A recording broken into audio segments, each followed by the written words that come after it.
When you think of world-class design, a garbage can doesn't immediately come to mind, unless it's the Garbino. The breakthrough for us was when the Museum of Modern Art in New York accepted it into the permanent collection. The fact that the museum actually recognized the lowly trash can was just stunning for us, and it proved that great design doesn't have to be expensive. Since its introduction in the mid-1990s, the Garbino has helped make Umbra one of the most successful home design companies in the world. The Garbino embodies its philosophy that any object, no matter how mundane, deserves a great design. It's elegant, sexy, much like the famous actress Greta Garbo, for whom it was named. All that style packed into a plastic trash can could only come from one designer, Karima Rashida.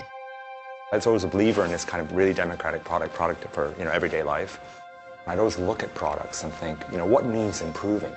I remember seeing that all the waste cans were these kind of black plastic kind of rectangular cans, and I thought, a lot of these objects need some life. Karima had been pitching us for a lot of different ideas. I remember seeing that sketch almost instantly, and we knew it was the right approach. Karima's approach was that beauty and function are inseparable, even in a trash can. First, he gave the Garbino a curved bottom.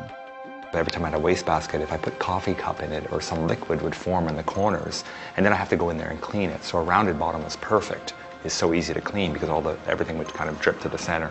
Then I took a scooped cut at the top. Then the garbage can only fill up to the bottom of the scoop, which means the hands never hit the garbage either. So it was actually driven from all these really practical criteria. And the function, of course, is very good because it holds your trash beautifully. And the translucent plastics that we run in, for example, are really, really kind of stimulating. I use them for everything from trash cans to vases to buckets for washing my car. But it had a rocky start. We built about 6 prototypes, and they were shown to some of our key clients. They weren't really sure if people would really buy the product. People looked at it and thought, it doesn't look that great. It looks a little bit like a body cast. Now that was shocking to us because we were ready to invest a lot of money in our tooling. Umbra invested hundreds of thousands of dollars to make the precision tool they needed to manufacture the Garbino. This factory pumps out more than 7,000 of them every day. The process is called injection molding, and the polished steel tool is made up of 2 parts, the cavity and the core. The different systems that are in place just to manufacture a plastic part are incredible. It's actually far more complex than I think people realize. The process begins with white pellets made of polypropylene, a plastic which gives the Garbino that cool, translucent look. The pellets are vacuumed into the tool, along with specialty colors, and melted.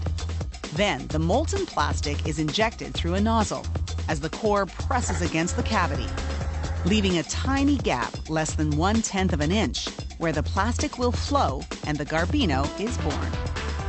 As the plastic enters the cavity of the tool, it starts to cool down. Within seconds, the part has solidified enough for the tool to open.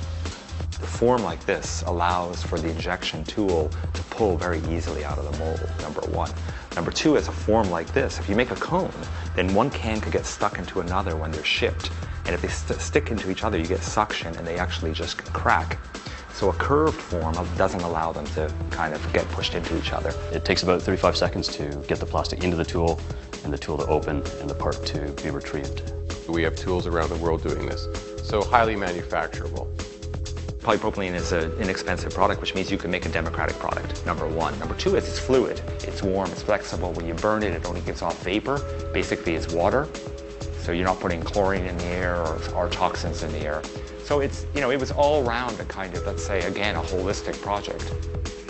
They even recycle the plastic by grinding up products that are defective in some way. So the waste ends up as the next waste can.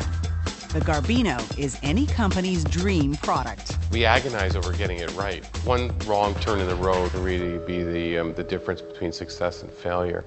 There weren't many wrong turns with the Garbino. It way outdid what any of us thought it would. It's simple, elegant in its shape.